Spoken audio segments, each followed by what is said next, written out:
Alright, so good afternoon, history buffs and history lovers, and welcome to a new episode of History by Bike. And well, our episode for today is we will talk about the Katipunan, specifically their initiation rites. So we will delve deeper on how the Katipunan recruited its members, what were the rites being performed in order to be admitted at the Katipunan. But before we go into the finer details of our episode, please don't forget to like, share, and subscribe to my YouTube channel. And so for this episode, we will talk about admission sequences for prospective personnel of the Katipunan. We will be talking about skulls. We will be talking about daggers being used.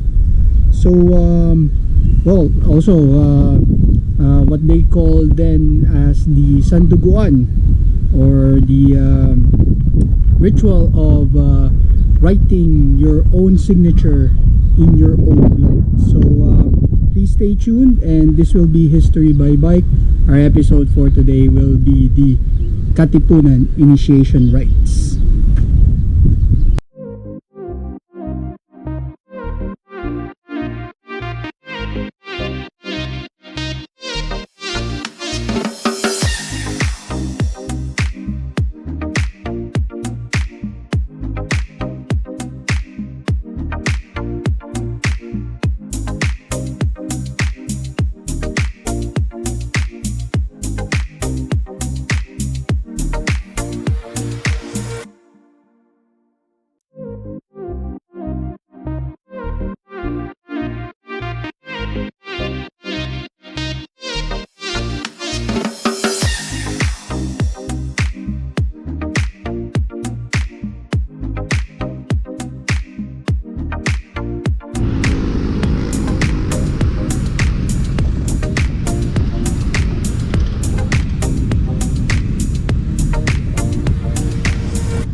On July 6, 1892, barely 3 days after forming the Liga Filipina, Jose Rizal was arrested on trumped-up charges. The following day, the Governor-General, Eulogio Despujol, decreed his immediate exile to Dapitan. With this news, in the evening of the same day, July 7, Liga Filipina members Ladislao Diwa, Teodoro Plata, Andres Bonifacio, Jose Dizon, and Valentin Diaz met at the house of Deodato Arellano. Here, they organized the KKK, or Kataas-Taasan, Kagalang-Galangang Katipunan ng mga Anak ng Bayan, popularly known as Katipunan, a movement to advocate separation of the colony from Spain. They formed the first two triangles, a three-man unit designed to guarantee that only two members would be known to any member at any time. The triangulo, or tongko, became a cell called hasik, to sow or scatter, whose job was to recruit members from their areas. From these beginnings, the Katipunan spread in the provinces until its discovery by the Spanish authorities and ignited the Revolution of 1896. Of the 6 founders, only 2 survived after the Philippine-American War: Ladislao Diwa, who died in 1930, and Valentin Diaz, who died in 1916. Initiation rites, circa 1896. This document offers the fullest, most exact depiction of KKK initiation rites yet located, giving the stage directions and script for each of the officers involved: Brothers President, Sentinel, Terrible, Secretary, treasurer, and fiscal. The document also prescribes how the routine business of KKK meetings is to be handled. At the door, Brother Sentinel will ask everyone to show the secret signs before letting them enter. Brother Terrible will post lookouts to ensure the meeting is not disturbed. Brother Secretary will read the report arising from the previous meeting, and Brother Treasurer will give a financial report and then pass round the collection pouch, the supot ng saklolo.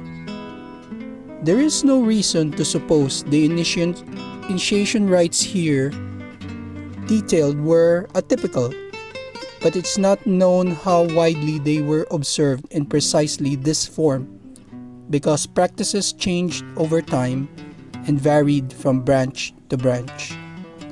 In the months immediately prior to August 1896, the Katipunan seems generally to have adopted shorter, simpler rituals in order to cope with the dramatic, unprecedented surge in recruitment. The ritual set out here would manifestly have taken a long time, especially if several recruits were being initiated at once, which might suggest the document dates from before 1896.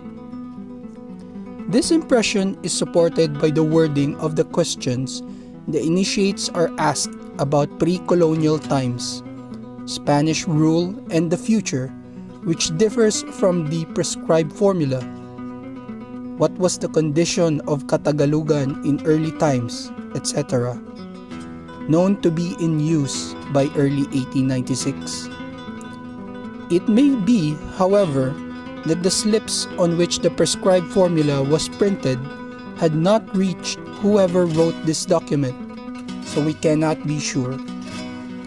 The proceedings begin outside the inner door of the lodge, where the initiate is blindfolded.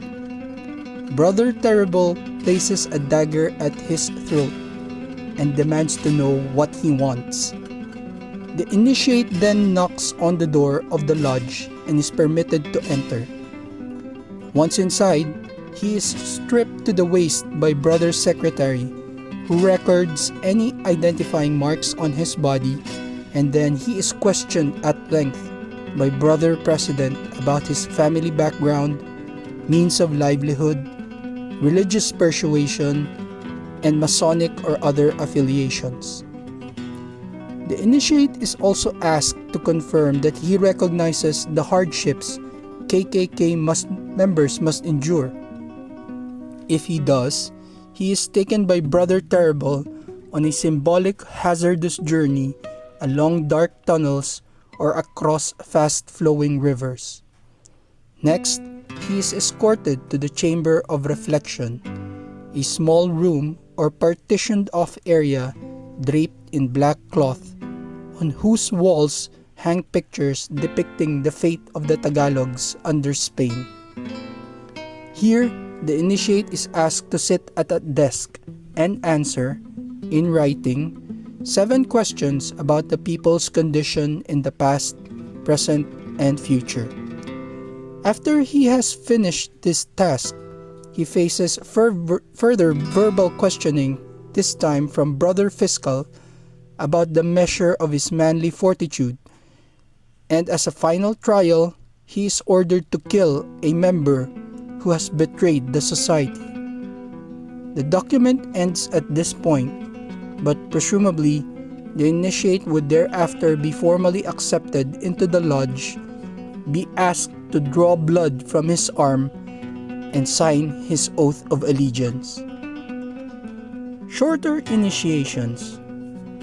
Accounts of KKK initiations to be found in the secondary literature based principally on Isabelo de los Reyes' Sensacional Memoria seemingly describe the abbreviated 1896 variant of the rites, which had just 4 stages: the written test in the Chamber of Reflection, a brief caution from the Brother Terrible, the trials, and the signing of an oath in blood. On the walls of the Chamber of Reflection in this abbreviated variant, there are not pictures, but signs, each bearing an admonition. If you are strong and brave, you may proceed. Kung may lakas at tapang, ikaw ay makatutuloy. If curiosity has brought you here, you should depart. Kung ang pag-uusisa ang nagdala sa iyo dito'y umurong ka. And if you do not know how to control your bad desires, you should depart. The doors of the sovereign and most respected association of the sons of the people will never be open to you.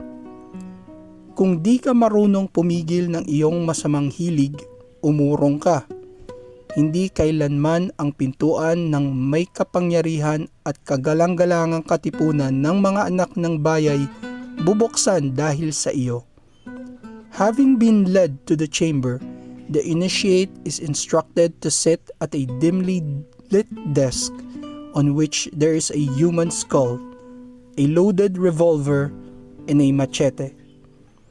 There is also a pen, some ink, and the questions, pared down to only 3.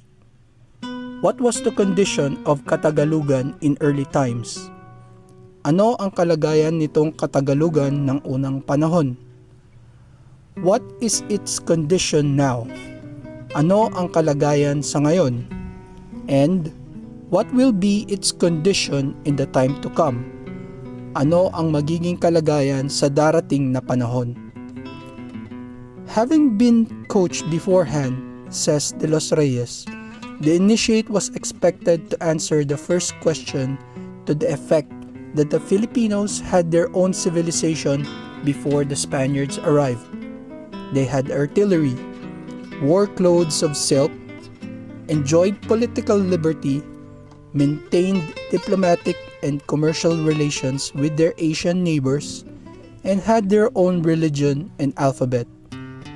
To the second question, the answer should affirm that the Spaniards, specifically the friars, had done nothing to advance the civilization of the Filipinos. Indeed, they saw civilization and enlightenment as incompatible with their own interests. They taught the catechism, but offered the people no spiritual depth. They lavishly celebrated religious festivals, but expected the people to bear the cost. They abused their power and privileges. They were oppressors. To the third question about the future, the initiate should confidently predict that with faith, courage, and perseverance, all the country's evils would be overcome. The initiate is then escorted from the chamber of reflection and brought before the Brother Terrible, who cautions him that he is about to take a very momentous step and advises him to withdraw if he doubts that he possesses the necessary resolve. If the initiate persists in his wish to join the society, he is formally presented to the assembled brethren and asked to prove his mettle by undergoing the trials. He might be blindfolded, handed a revolver, and ordered to shoot dead a supposed enemy who would, of course, safely be absent himself before the bullet was fired. He might be led to believe his skin was to be scorched with naked flames. Pio Valenzuela testified that at his initiation, again whilst blindfolded, he had been asked to throw himself forwards onto the tip of a dagger that had been placed on his chest.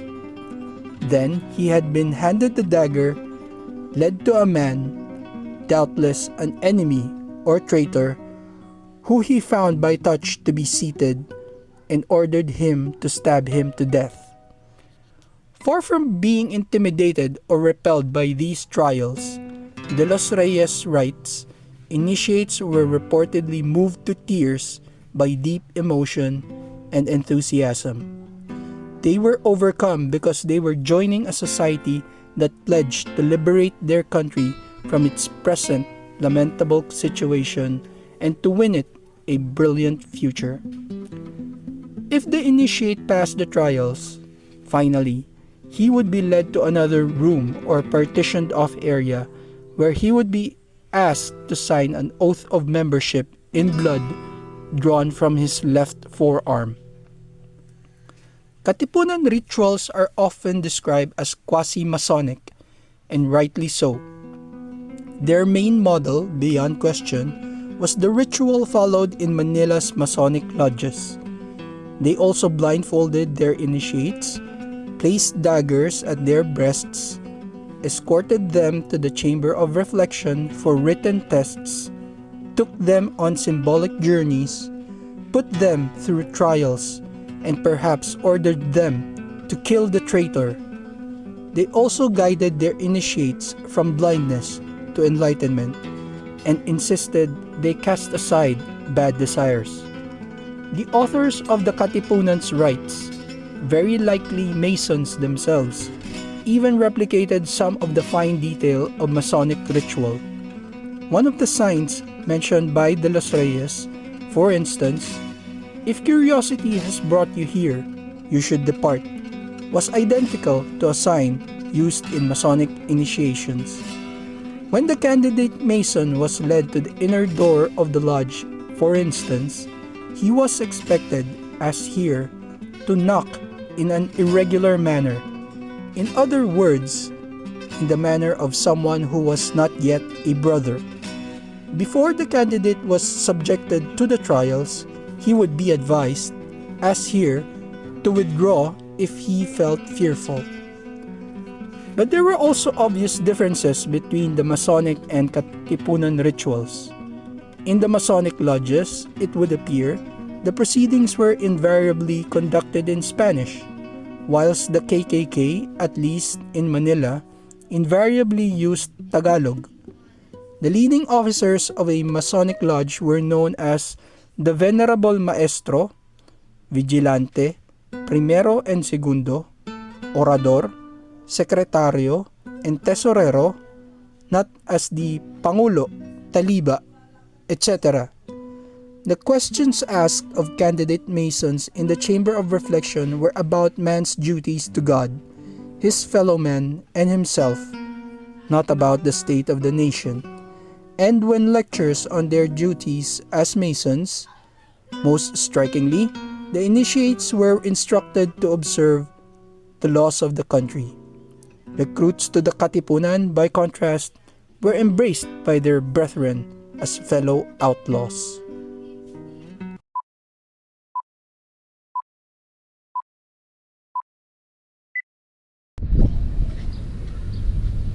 Okay, so that will be our episode for today. I hope you liked our topic, and I hope you gained more insight on how the Katipunan worked, how the Katipunan spread throughout the ranks of Filipino society, whether from the middle class or the upper class or even the lower class. So again, please don't forget to like and subscribe to my YouTube channel. And this is History by Bike. I am signing off from Casa Fortes, and see you on our next episode. Thank you very much for watching.